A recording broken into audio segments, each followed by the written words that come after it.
నమస్కారం, రేషియా టీవీ వార్తలకు స్వాగతం. నా పేరు కృష్ణకుమార్. వార్తల్లో ముందుగా హెడ్లైన్స్.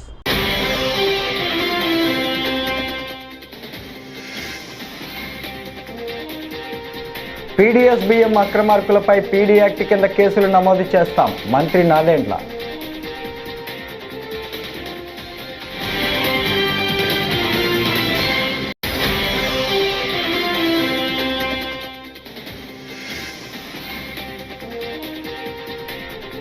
ప్రభుత్వ ప్రజా వ్యతిరేకతపై ఉమ్మడి శ్రీకాకుళం జిల్లా ప్రజాప్రతినిధుల సమావేశానికి వైఎస్ జగన్ పిలుపు.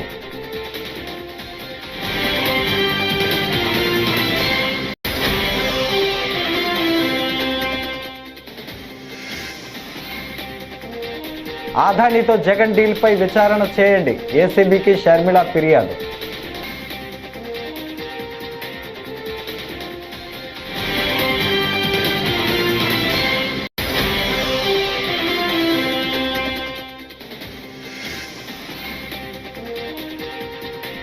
ఎఫ్ఐఆర్లో A1గా ఉండాల్సింది విక్రాంత్ రెడ్డి కాదు, జగన్ రెడ్డి, ఆనం వెంకటరమణారెడ్డి.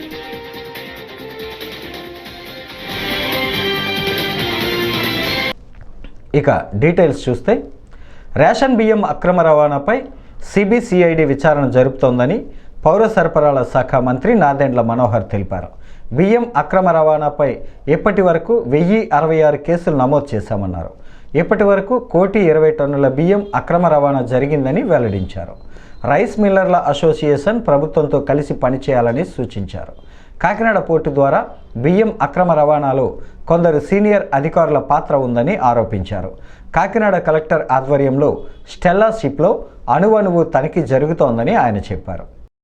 జూన్ 28 మొట్టమొదటిసారి కాకినాడలో 13 గోడౌన్లు పైన మేము దాడులు చేసినప్పుడు సుమారు 51 లక్షల మెట్రిక్ టన్నులు ఆ రోజు రైస్ సీజ్ చేయడం జరిగింది. కాకినాడ పోర్ట్ నుంచి ఏ విధంగా డైవర్ట్ అయిపోయి ఇతర దేశాలు తరలిస్తున్నారని దానిపైన స్పష్టమైన ఆధారాలు వచ్చినాయి. అక్కడ ఉన్న పరిస్థితులు, వాస్తవాలు రాష్ట్ర ప్రజలందరూ కూడా చూశారు. ఒక ఉక్కుపాదంతో, జీరో టాలరెన్స్తో ఒక ప్రక్షాళన జరగాలనే ఆలోచనతోటి రాష్ట్ర ప్రభుత్వం చాలా సీరియస్గా ఉంది. దీనిపైన గత ప్రభుత్వం ఏర్పాటు చేసిన ఒక మాఫియాని, ఒక ఆర్గనైజ్డ్ నెట్వర్క్ని బదలు కొట్టాలని మొన్న క్యాబినెట్లో కూడా గౌరవ ముఖ్యమంత్రి గారి అధ్యక్షతన దానిపైన డిస్కస్ చేయడం జరిగింది. ఈరోజు గౌరవ ముఖ్యమంత్రి గారు రాష్ట్ర ప్రభుత్వం తరఫున కాకినాడలో జరిగిన సంఘటనలు, ఈ రాష్ట్రంలో జరుగుతున్న పీడీఎస్ కేసులపైన, పీడీఎస్ స్మగ్లింగ్ పైన మేము నమోదు చేసిన కేసులు, వీటిపైన సమగ్రంగా విచారణ జరగాలనే ఉద్దేశంతో సిబిసిఐడి ఎంక్వైరీని ఇప్పుడు వరకు కూటమి ప్రభుత్వం ఏర్పడిన తర్వాత రాష్ట్ర వ్యాప్తంగా జరిగిన దాడుల్లో 1066 కేసులు నమోదు చేశాం. 1066 కేసుల్లో 62,000 మెట్రిక్ టన్నుల బియ్యం మేము సీజ్ చేయడం జరిగింది. దాని మార్కెట్ విలువ 240 కోట్ల రూపాయలు. వీళ్ళు చేస్తున్న అరాచకంలో అది చాలా చిన్న శాతం అని మేము భావిస్తున్నాం. ఒక కాకినాడ పోర్టు నుంచే గత 3 సంవత్సరాల్లో 1,31,00,000 మెట్రిక్ టన్నుల బియ్యం ఎగుమతి జరిగిందని అదొక స్మగ్లింగ్ డన్గా ఏర్పాటు చేసుకుని రాష్ట్రానికి, ప్రజలకి నష్టం కలిగించే విధంగా వాళ్ళు పరిపాలించిన విధానం మీ అందరికీ కూడా ఈ పాటికే మీకు తెలిసింది. ఈ రోజు గౌరవ ముఖ్యమంత్రి గారు తీసుకున్న నిర్ణయాన్ని మనస్ఫూర్తిగా మేము హర్షం వ్యక్తపరుస్తూ, ఈ విధమైన స్ఫూర్తి నింపినందుకు మాకు గౌరవ ఉప ముఖ్యమంత్రి గారు పవన్ కళ్యాణ్ గారికి ప్రత్యేకంగా ధన్యవాదాలు తెలుపుకుంటున్నాం. క్షేత్రస్థాయిలో ఎవరికైతే ఇంకా సమాచారం ఉందో దయచేసి మీరందరూ కూడా ఈ ఇన్వెస్టిగేషన్లో సహకరించండి, విలువైన సమాచారం అందించండి. అదేవిధంగా రాష్ట్ర వ్యాప్తంగా రైస్ మిల్లర్స్ని కూడా మేము రిక్వెస్ట్ చేస్తున్నాం. ఈ సందర్భంగా ధాన్యం కొనుగోలు విషయంలో కానివ్వండి, పీడీఎస్ రైస్ స్మగ్లింగ్ విషయంలో కానివ్వండి, మీరు కూటమి ప్రభుత్వం 6 నెలల కాలంలోనే ప్రజల్లో తీవ్ర వ్యతిరేకతను మూటగట్టుకుందని, మనం ప్రజల తరపున నిలబడాల్సిన సమయం వచ్చిందని వైఎస్ఆర్ కాంగ్రెస్ పార్టీ అధ్యక్షుడు వైఎస్ జగన్మోహన్ రెడ్డి ప్రజాప్రతినిధులకు పిలుపునిచ్చారు. తాడేపల్లి క్యాంపు కార్యాలయంలో ఉమ్మడి శ్రీకాకుళం జిల్లాకు చెందిన పార్టీ స్థానిక సంస్థల ప్రజాప్రతినిధులతో మాజీ ముఖ్యమంత్రి వైఎస్ఆర్సీపీ అధ్యక్షుడు వైఎస్ జగన్ సమావేశమయ్యారు. ఈ సందర్భంగా నాయకులకు పలు అంశాలపై వైఎస్ జగన్ దిశానిర్దేశాన్ని చేశారు. ఏమిటి అనేది కొద్ది గొప్ప మీ అందరికీ కూడా అవగాహన ఉంటుంది అనుకుంటా. ఈ ప్రభుత్వం వచ్చి ఇప్పటికి దాదాపుగా 6 నెలలు అయిపోయింది. మామూలుగా పాలన చేస్తే ప్రజల్లో వ్యతిరేకత కొద్దో గొప్ప ఈ మేరకు ఉంటుందా, కానీ ఫస్ట్ టైం ఇలాంటి ప్రభుత్వం చూస్తూ ఉన్నాం. 6 నెలలు గడవక ముందే ప్రభుత్వంలో మీద వ్యతిరేకత ఈ స్థాయి నుంచి ఇక్కడ కనిపిస్తూ ఉంది. ఈ రోజుకి కూడా మన జెడ్పీటీసీలు కానీ, మన ఎంపీటీసీలు కానీ, మన సర్పంచులు కానీ, ఎవరైనా కూడా, ఏ గ్రామంలో అయినా కూడా, ఏ ఇంటికైనా కూడా గర్వంగా తలెత్తుకొని పోగలుగుతాం. కారణం ఏమిటి అని అంటే, ఎన్నికలప్పుడు మా పార్టీ ఇవన్నీ చెప్పింది. తూచా తప్పకుండా ప్రతి ఇది కూడా చేసి చూపించిన ప్రభుత్వం మాది అని చెప్పి సగర్వంగా తలెత్తుకొని చెప్పుకునే పరిస్థితి ఏ ప్రభుత్వానికైనా ఉంది అని అంటే అది ఒక వైఎస్ఆర్సీపీ ప్రభుత్వమే అని చెప్పి కూడా గర్వంగా చెప్పగలుగుతాం. నిజంగా దాని క్యాంపెయిన్ మనం ఎంత తీవ్రమైన క్యాంపెయిన్ జరిగింది అన్నది ఒకసారి గమనించినట్లయితే, ఏ ఇంటికి ఎవరు పోయినా కూడా తెలుగుదేశం వాళ్ళు, తెలుగుదేశం ఎమ్మెల్యే నుంచి, తెలుగుదేశం కుటుంబ సభ్యుల నుంచి, తెలుగుదేశం పార్టీ కార్యకర్తల దగ్గర నుంచి ఎవరు పోయినా కూడా ప్రతి ఇంటికి వాళ్ళు చెప్పిన మాట, ఇంట్లో ఎవరు కనపడినా కూడా, చిన్నపిల్లలు కనపడితే స్టార్ట్, నీకు 15,000, నీకు 15,000, నీకు 15,000, సంతోషమా? అంతకన్నా కొద్దాం, అంతకన్నా కొంచెం పెద్దోళ్ళు, తల్లులు కనిపిస్తే చాలు, అమ్మలు కనిపిస్తే చాలు, నీకు 18,000, నీకు 18,000. మాజీ ముఖ్యమంత్రి జగన్ అదానీ నుంచి 1750 కోట్ల లంచం తీసుకున్నట్టు వచ్చిన ఆరోపణలపై దర్యాప్తు చేయాలని ఏసీబీని పీసీసీ అధ్యక్షురాలు షర్మిల కోరారు. జగన్ అవినీతిని అమెరికా సంస్థలు బయటపెడితే మన దర్యాప్తు సంస్థలు ఏం చేస్తున్నాయని ప్రశ్నించారు. అదానీతో జగన్ డీల్పై 2021లోనే హైకోర్టులో పయ్యావుల కేశవ్ పిటిషన్ వేశారని గుర్తు చేశారు. యూనిట్ ₹2.49 చొప్పున 25 ఏళ్ల పాటు విద్యుత్ సరఫరా కోసం చేసుకున్న ఒప్పందంతో ప్రజలపై లక్షల కోట్ల భారం పడుతుందని ఆమె ఆందోళన వ్యక్తం చేశారు. అదానీ అనే ఇండస్ట్రియలిస్టు ఆంధ్ర రాష్ట్ర ప్రభుత్వంతో ఒక పవర్ డీల్ చేసుకునే అప్పటి ముఖ్యమంత్రి జగన్మోహన్ రెడ్డి గారికి 1750 కోట్ల రూపాయలు లంచం ఇచ్చారు అన్న విషయం ఎక్కడో అమెరికా దర్యాప్తు సంస్థలు బయటపెట్టాయి. అదానీ ఆగస్ట్ 2021లో అప్పటి ముఖ్యమంత్రి జగన్మోహన్ రెడ్డి గారిని కలిశారని, సోలార్ పవర్ డీలు ఆంధ్ర రాష్ట్రం 7,000 మెగావాట్లు కొనేటట్టుగా అదానీ కంపెనీకి లాభం చేకూరేట్టుగా డీలు మాట్లాడుకునే విషయమై వీళ్ళిద్దరి మధ్య ఒప్పందం జరిగిందని, ఒప్పందం ప్రకారం 1750 కోట్ల రూపాయలు అప్పటి ముఖ్యమంత్రి జగన్మోహన్ రెడ్డి గారికి ఇచ్చేటట్టుగా మాట్లాడుకున్నారని పలు రకాల సాక్ష్యాలు, ప్రూఫ్స్ తో వాళ్ళు ఛార్జ్ షీట్లు పెట్టడం జరిగింది. వాళ్ళు ట్రయల్ కూడా అమెరికాలో మొదలు పెట్టబోతున్నారు.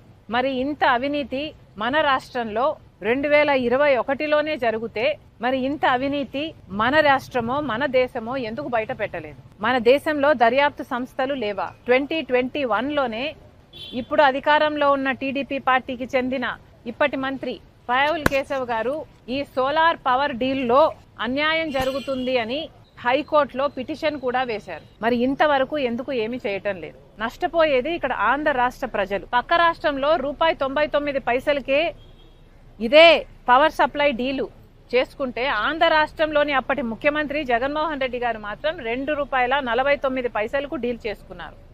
అంటే 50 పైసలకు ఎక్కువ డీల్ చేసుకున్నారు. అది కూడా 25 సంవత్సరాల కోసం ఒకటే లాకిన్, ఇదే ప్రైస్ ను లాకిన్ చేశారు. దీని సారాంశం ఏమిటి అంటే 25 సంవత్సరాల వరకు ఈ భారం మొత్తం ఆంధ్ర రాష్ట్ర ప్రజల నెత్తిన పడబోతుంది. కేవీరావు గొంతు మీద కత్తిపెట్టి 2,000 కోట్ల విలువైన కాకినాడ సెజ్ భూములను 12 కోట్లకు, కాకినాడ సీపోర్టులో 2,689 కోట్ల విలువైన షేర్లను 494 కోట్లకే కొట్టేసిన వైసీపీ దోపిడీ ముఠా, వారి వెనుక ఉన్న జగన్ రెడ్డిని వెంటనే అరెస్టు చేసి విచారించాలని, వాస్తవాలను బయటపెట్టాలని AP aqua culture development authority chairman Anam Venkataramana Reddy demand చేశారు. నేడు టీడీపీ కేంద్ర కార్యాలయంలో ఆయన విలేకరుల సమావేశంలో మాట్లాడారు. మీ ఇల్లు అమ్మాలంటే, మీ ఇల్లు నా ఇల్లు ఎవరైనా ఇల్లు అమ్మాలనుకుంటే రేటు నువ్వు చెప్తావా, కొనుక్కునేవాడు చెప్తాడా? నీ రేటుకి, నాకు నచ్చిన రేటుకి నా ఇల్లు అమ్ముకునేటప్పుడు నీకు ఇష్టం ఉంటే కొంటావు, ఇష్టం లేకపోతే కొనవు, అంతే కదా. మీ ఇల్లు అమ్ముకుంటే ఎదుటాడు ₹5 అంటే ఇచ్చేస్తావా? ₹1,00,00,000 ఇల్లున్నాయి ఇవి కదా. నా ఇల్లు విలువ ఇంత, ఈ విలువ నాకు ఇస్తేనే నేను నా ఇల్లు నీకు అమ్ముతానని చెప్తాం. ఈ రోజు నేను చెప్తున్నాను, కాకినాడ డీప్ సీ పోర్ట్ లో 41% అమ్మేదానికి అరబిందో వాడు మనోహర్ చౌదరి అసోసియేట్స్ అని ఒక కంపెనీకి ఇస్తాడు. అంటే వాడు ఏ రేట్ చెప్తే అదే, ఈడే వాడికి డబ్బులు ఇస్తాడు, ఈడే వాడిని కన్సల్టెంట్ గా పెడతాడు. అరబిందో గాడు, వాడు షరత్ గాడు, వాడే రేటు చెప్తాడు, ఈ రేటుకి అయితే మనం మీరు తీసుకోవచ్చు అని. ఎంత? 494 కోట్ల రూపాయలకి షేర్లు, టోటల్ షేర్స్ 41% షేర్స్ వచ్చి 494 crores కి వీళ్ళు ఫిక్స్ చేశారు. కేవీ రావు నా వల్ల కాదు, ఇది చాలా తక్కువ అన్నాడు. ఇస్తావా పోర్టు మూస్తావా అనే విషయం మీరందరూ గుర్తు పెట్టుకోవాలి. కత్తి గొంతు మీద పెట్టి 494 కోట్లకి ఒక రన్నింగ్ పోర్టు, ప్రాఫిట్ లో ఉండే పోర్టు, విపరీతమైన లాభాల్లో ఉండే పోర్టుని కత్తి పెట్టి తీసుకుంది వాస్తవమా కాదా అని నేను అడుగుతున్నా. ఈ రోజు నేను అడుగుతున్నా, అసలు వాల్యుయేషన్ కూడా చూపిస్తాను నేను. మీరు ఆ షేరు 494 కోట్లకి ఎప్పుడు ఫిక్స్ అయిపోయిందో, ఎప్పుడు షేర్ వాల్యూ ట్రాన్స్ఫర్ అయిపోయిందో, 1000 కోట్ల రూపాయలు వేసిన ఫైను, కట్టాల్సిన డబ్బులు 8 కోట్లు వెళ్ళిపోయింది. 1000 ఎక్కడ, 8 కోట్లు ఎక్కడ అని నేను మనవి చేస్తా ఉన్నా. ఇది కరెక్టా? అప్పటికి పీకేఎఫ్, శ్రీధర్ అండ్ సనాతనం ఎలా ఒప్పుకున్నారు అని మేము అడుగుతున్నాం కన్సల్టెంట్ ని. అసలు మెడ్రాస్ నుంచి కన్సల్టెంట్లు ఇక్కడికి రావడం ఏంది? ఆంధ్రాలో కన్సల్టెంట్లు లేరా? ప్రభుత్వంపై ప్రజలు తిరగబడే రోజు వస్తుందని ఎమ్మెల్సీ కవిత హెచ్చరించారు. ఎమ్మెల్యేలు హరీష్ రావు, పాడి కౌశిక్ రెడ్డిని పోలీసులు అరెస్టు చేసి గచ్చిబౌలి పిఎస్కు తరలించిన విషయం తెలిసిందే. ఈ క్రమంలో ఆమె గచ్చిబౌలి స్టేషన్కు చేరుకొని బీఆర్ఎస్ నేతలను కలిశారు. అనంతరం ఆమె మీడియాతో మాట్లాడారు. పాడి కౌశిక్ రెడ్డి ఏసీపీకి ఫోన్ చేసి అపాయింట్మెంట్ తీసుకొని బంజారా హిల్స్ స్టేషన్కు వెళ్లారని అన్నారు. అక్కడ ఏసీపీ లేకపోవడంతో సిఐని ఫిర్యాదు తీసుకోవాలని పాడి కౌశిక్ రెడ్డి కోరారన్నారు. సిఐని ప్రశ్నించినందుకు కౌశిక్ రెడ్డిపై కేసులు పెట్టారంటూ మండిపడ్డారు. ఉదయం 10 గంటలకు అరెస్టు చేస్తే ఇప్పటి వరకు రిమాండ్ చేయలేదని ఆరోపించారు. మన టిఆర్ఎస్ పార్టీ శాసనసభ్యులు పాడి కౌశిక్ రెడ్డి గారు బంజారా హిల్స్ పోలీస్ స్టేషన్ కి ఏసీపీ గారికి ఫోన్ చేసి అపాయింట్మెంట్ తీసుకొని నేను వచ్చి ఒక కంప్లైంట్ ఇవ్వాలి, మీరు ఉండండి అని అంటే ఏసీపీ గారు రమ్మన్న మీదట, అపాయింట్మెంట్ ఇచ్చిన మీదట వారు పోలీస్ స్టేషన్ కి వెళ్ళినారు.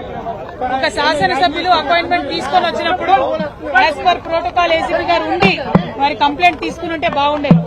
అక్కడ దాకా పోయినాక ఏసీపీ గారు లేరు, ఎస్ఐ గారు ఉన్నారు, తీసుకోండి కంప్లైంట్ అని చెప్పారు. అక్కడికి వెళ్లి కంప్లైంట్ ఇచ్చినటువంటి సందర్భంలో సిఐ గారు కూడా కంప్లీట్ గా నేను తీసుకోను మీ కంప్లైంట్ అని చెప్పి రిజెక్ట్ చేసినటువంటి సందర్భాన్ని మనమందరం కూడా చూడడం జరిగింది. మరి ఆ సందర్భంలో ఖచ్చితంగా నేను ఒక శాసనసభ్యుడిగా, ఇది ప్రజాస్వామ్యంలో మా హక్కు, నాకుండే గ్రీవెన్స్ ని మీరు నోట్ చేసుకోవాలి, పోలీస్ స్టేషన్ లో తీసుకోవాలి మా కంప్లైంట్ అని గౌరవ శాసనసభ్యులు పాడి కౌశిక్ రెడ్డి గారు ప్రశ్నించడం జరిగింది. ఇవాళ కంప్లైంట్ తీసుకున్నటువంటి పోలీస్ అధికారులదేమో తప్పులేదు, కంప్లైంట్ తీసుకోవద్దు అని పోలీసులకు చెప్పినటువంటి ప్రభుత్వాన్ని తప్పులేదు. కానీ తిరిగి మళ్ళీ మా శాసనసభ్యులు కౌశిక్ రెడ్డి గారి మీద కేసు పెట్టడం అన్నది చాలా దారుణం. అది కూడా సెక్షన్లు పొద్దున్నుండి 6 గ్యారంటీలలో భాగంగా డిసెంబర్ 9న ఆర్టీసీలో మహిళలకు ఉచిత ప్రయాణ సౌకర్యాన్ని అమలు చేస్తామన్నారు తెలంగాణ సీఎం రేవంత్ రెడ్డి. తెలంగాణ రాష్ట్ర సాధనలో ఆర్టీసీ కార్మికుల పాత్ర మరువలేనిదని అన్నారు. కేసీఆర్ ఆనాడు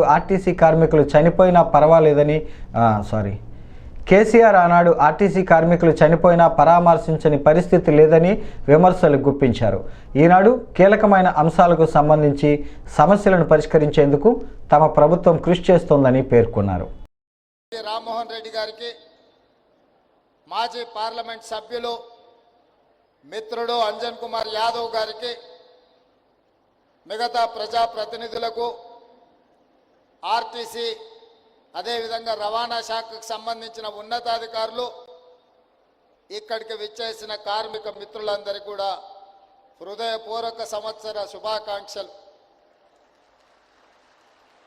ఈరోజు ఈ కార్యక్రమం ప్రజాపాలన సంవత్సరం పూర్తి చేసుకుంటున్న సందర్భంలో ఈ పండుగను మీ అందరితో కలిసి పంచుకోవాలి. ఈ సంవత్సర పాలనలో రవాణా శాఖ సిబ్బంది సాధించిన విజయాలను తెలంగాణ రాష్ట్ర ప్రజలకు గుర్తు చేయాలని ఒక గొప్ప సంకల్పంతో ఈ కార్యక్రమాన్ని ఏర్పాటు చేసుకొని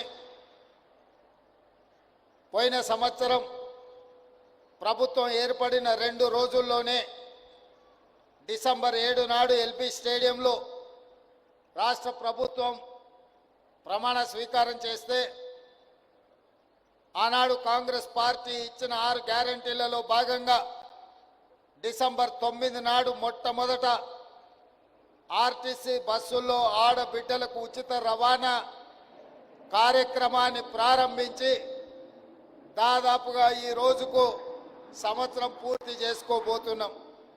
డిసెంబర్ 9, 2024 నాటికి సంవత్సరం పూర్తి చేసుకున్న సంబరాలను మనం జరుపుకోబోతున్నాం. ఇది ఒక గొప్ప విప్లవాత్మకమైన మార్పు. ఆర్టీసీ సంస్థను పునరుజ్జీవింపజేయడంలో ఈ మహాలక్ష్మి పథకం. అభిమానులు ఎప్పుడెప్పుడా అని ఎదురు చూసిన పుష్ప 2 ప్రేక్షకుల ముందుకు వచ్చేసింది. అల్లు అర్జున్ పుష్ప 2 ప్రీమియర్ను హైదరాబాద్ సంధ్యా థియేటర్లో ఫ్యాన్స్తో కలిసి చూశారు. థియేటర్లో ఆయన్ని చూసి అభిమానులు కేరింతలు కొట్టారు. అల్లు అర్జున్తో ఫోటోలు దిగేందుకు ఎగబడ్డారు.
మహారాష్ట్ర ముఖ్యమంత్రి ప్రమాణ స్వీకారానికి ఏపీ సీఎం చంద్రబాబు హాజరయ్యారు. మహారాష్ట్ర ముఖ్యమంత్రి ప్రమాణ స్వీకారానికి హాజరైన ఏపీ సీఎం చంద్రబాబు ఈ వేడుకలో ప్రధాని మోదీ, పలువురు కేంద్ర మంత్రులతో పాటు చంద్రబాబుకు సైతం ముఖ్య అతిథులుగా వేదికపై చోటు కల్పించారు. కాగా మహారాష్ట్ర సీఎంగా దేవేంద్ర ఫడ్నవీస్ ప్రమాణ స్వీకారం చేశారు.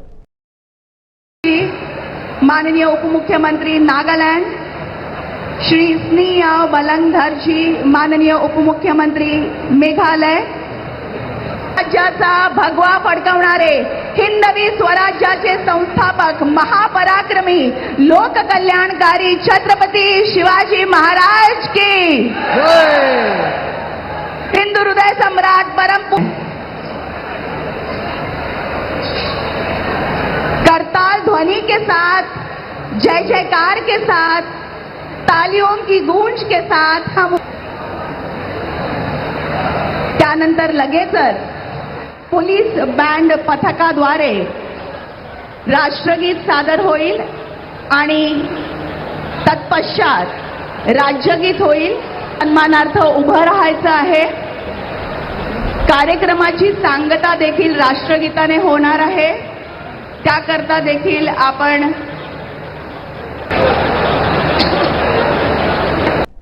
కర్నూలు జిల్లా వ్యాప్తంగా డిసెంబర్ 7 నుంచి మెగా పేరెంట్స్ టీచర్స్ సమావేశాన్ని సుహృద్భావ వాతావరణంలో నిర్వహించేలా చర్యలు తీసుకోవాలని జిల్లా కలెక్టర్ పి రంజిత్ బాషా సంబంధిత అధికారులను ఆదేశించారు. గురువారం కర్నూలు కలెక్టరేట్ నుంచి మెగా పేరెంట్స్ టీచర్స్ సమావేశం నిర్వహణ ఏర్పాట్లపై వీడియో కాన్ఫరెన్స్తో సమీక్షను నిర్వహించారు. పేరెంట్స్ టీచర్స్ సమావేశాల ఏర్పాట్లలో ఎలాంటి లోపాలు ఉండకూడదని ఆదేశించారు. 18,000 దాకా మాకు అప్లికేషన్స్ వచ్చాయి. ఈ 18,000లో మేజర్గా 10,000 సర్వే ఉన్నాయి. సో వాటిలో మిగతావన్నీ కూడా రెవెన్యూ సమస్యలు ఉన్నాయి. సో ఈ వీటిలో ఇప్పటికి 3,000 దాకా సాల్వ్ చేసాం. సో రిమైనింగ్ 15,000 దాకా పెండింగ్ ఉన్నాయి అవి కూడా. సో అవి ప్లస్ ఇప్పుడు వచ్చేటువంటి అప్లికేషన్స్ అన్ని కలిపి నెక్స్ట్ మనం జనవరి 8 తర్వాత నెక్స్ట్ 45 డేస్లో అవన్నీ కూడా కంప్లీట్గా సాల్వ్ చేయడానికి ఫోకస్డ్ మేనర్లో ఈసారి ఈ 2 సబ్జెక్ట్ జరుగుతూ ఉన్నాం. So this the first thing what I wanted to మీ ద్వారా వదిలి తెలియజేయాలనుకున్నా. అందరూ దీనిలో పార్టిసిపేట్ చేయాలి. అలాగే నెక్స్ట్ ఇంకొక ఇంపార్టెంట్ థింగ్ వచ్చేసి 7వ తారీఖున, అంటే మీకు తెలుసు డిసెంబర్ 7వ తారీఖున గవర్నమెంట్ డిసిషన్ ప్రకారంగా ప్రతి గవర్నమెంట్ స్కూల్లో కూడా మెగా పేరెంట్ టీచర్ మీటింగ్ని మనం చేయబోతున్నాం. దీని ఉద్దేశం ఏంటంటే, సో పాఠశాలలో 2 రకాల ఇబ్బందులు, జనరల్గా ఇన్ఫ్రాస్ట్రక్చర్ సంబంధించి కొన్ని ఇబ్బందులు ఉంటాయి. రెండోది ఎడ్యుకేషన్, క్వాలిటీ ఆఫ్ ఎడ్యుకేషన్, అంటే టీచింగ్ అండ్ ఎడ్యుకేషన్ ఇంపార్టెంట్లో కొన్ని సమస్యలు ఉంటాయి. సో ఈ రెండింటినీ కొద్దిగా ఇంప్రూవ్ చేయడానికి, అలాగే మన పేరెంట్స్ని కూడా ఇన్వాల్వ్ చేసి వాళ్ళతో పిల్లలు, ఆ తర్వాత ఉపాధ్యాయులు వాళ్ళతో చర్చించి స్కూల్ మేనేజ్మెంట్ కమిటీ వాళ్ళతో ఏపీలో ఈ నెల 14 నుంచి సాగునీటి సంఘాల ఎన్నికలు నిర్వహిస్తామని మంత్రి నిమ్మల రామనాయుడు ప్రకటించారు. తొలి రోజు సాగునీటి సంఘాల అధ్యక్షులు, ఉపాధ్యక్షులు, 2వ రోజు డిస్ట్రిబ్యూషన్ కమిటీలు, 3వ రోజు ప్రాజెక్టు కమిటీలకు ఎన్నికలు నిర్వహిస్తామన్నారు. రైతాంగాన్ని కాపాడుకోవాలనే ఆలోచనతో తమ ప్రభుత్వం 2015లో ఈ ఎన్నికలు నిర్వహించిందని తెలిపారు. అయితే 2020లో గత ప్రభుత్వం ఈ సంఘాలను రద్దు చేసిందని అన్నారు. ఆంధ్రప్రదేశ్ రాష్ట్రంలో సాగునీటి సంఘాల ఆవశ్యకత, ప్రాధాన్యత మీ అందరికీ కూడా తెలుసున్నది. ఎందుకంటే విడిపోయినటువంటి యొక్క నవ్యాంధ్రప్రదేశ్ రాష్ట్రానికి వ్యవసాయం, రైతాంగం ఈవేళ అత్యంత ప్రాణం అనే విషయం కూడా గుర్తుపెట్టుకోవాల్సిన అవసరం ఉంది.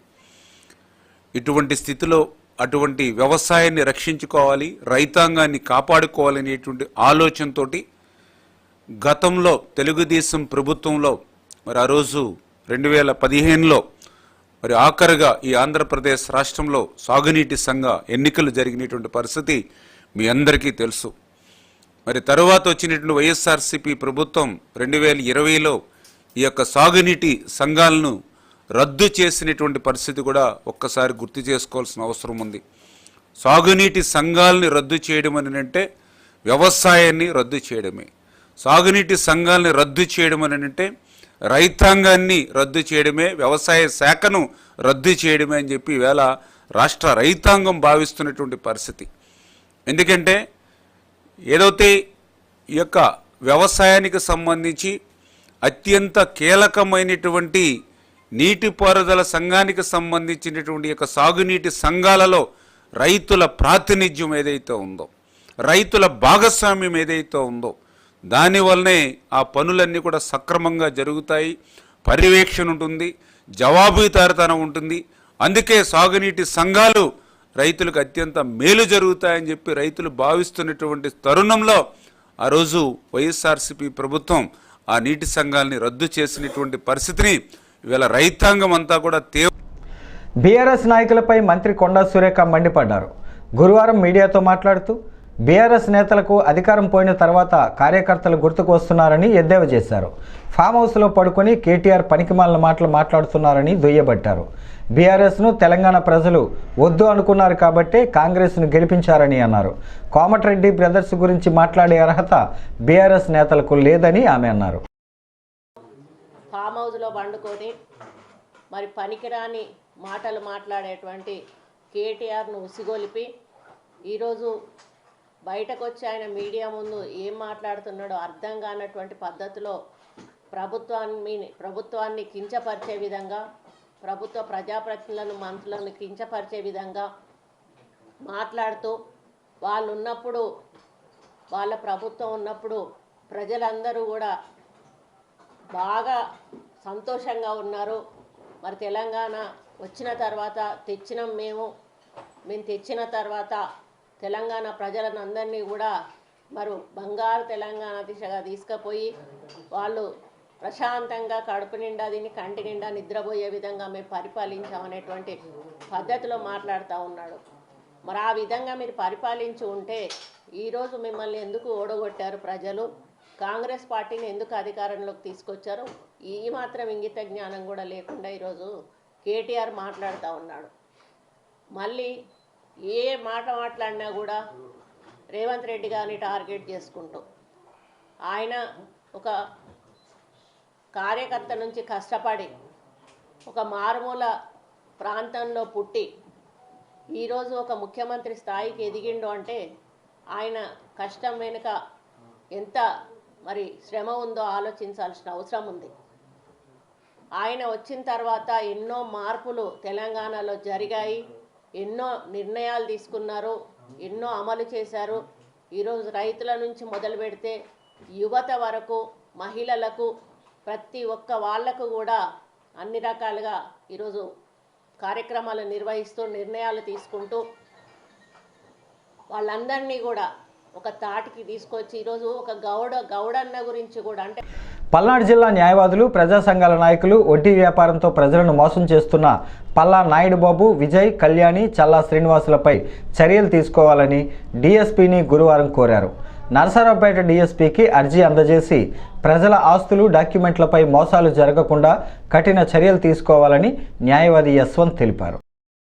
నేను న్యాయవాదిగా పనిచేస్తున్నాను. నరసరావుపేటలో శ్రీనివాస్ నగర్ చెందిన పల్లా నాయుడు బాబు అనే వ్యక్తి, అలాగే చల్లా శ్రీనివాసు అనే వ్యక్తి, సాతులూరు చెందిన వ్యక్తులు అక్రమంగా వడ్డీ వ్యాపారం చేస్తూ 10 రూపాయలు, 20 రూపాయలు వడ్డీలు దోచుకుంటూ ప్రజల దగ్గర అక్రమంగా కేసులు పెడుతూ వాళ్ళని హింసిస్తూ ఈ విధంగా డబ్బులు వసూలు చేస్తున్నారు. అలాగే ఖాళీ ప్రామిసరీ నోట్ల మీద, చెక్కుల మీద సంతకాలు తీసుకొని ఈ విధంగా దుర్మార్గానికి పాల్పడుతున్నారు. దీని గురించి మేము 2వ తారీఖు కలెక్టర్ గారికి గివెన్స్లో ఇవ్వడం జరిగింది. వాళ్ళు ఎంక్వైరీ చేస్తామని చెప్పారు. అలాగే డిఎస్పీ గారికి కూడా ఇవ్వడం జరిగింది. 2 టౌన్ పోలీస్ స్టేషన్లో కూడా రిపోర్ట్లు ఇచ్చి ఉన్నాము. డివిజనల్ అధికారికి కూడా ఇచ్చి ఉన్నాము. ఈ టాపిక్ని డైవర్ట్ చేయడం కోసం అతనే కౌంటర్ కేసు ఫైల్ చేసి, అలాగే మా సీనియర్ అయిన ఆంజనేయ చౌదరి గారి మీద కూడా ఎలిగేషన్ తేవడం జరిగింది. నేను 22 లక్షలు ఇచ్చాను, కేసు తాలూకా ఇచ్చాను, అవి ఇవ్వకుండా ఈ కేసులు పెట్టిస్తున్నాడని ఆయన మీద తప్పుడు ఆరోపణ చేయడం జరిగింది. దీన్ని నేను తీవ్రంగా ఖండిస్తున్నాను. ఈ బాధితులందరూ వీరు దానికి సంబంధించిన వారే. పల్లా నాయుడు బాబు, చల్లా శ్రీనివాసుకు సంబంధించిన బాధితులే ఉన్నారు. కాబట్టి ప్రభుత్వం వారు, అలాగే పోలీసు వారు వీరిపైన కఠిన చర్యలు తీసుకొని ఇలాంటివి జరగకుండా ప్రజలకి న్యాయం చేయవలసిందిగా కోరటమైనది. ఈ వార్తలు ఇంతటితో సమాప్తం. నమస్కారం.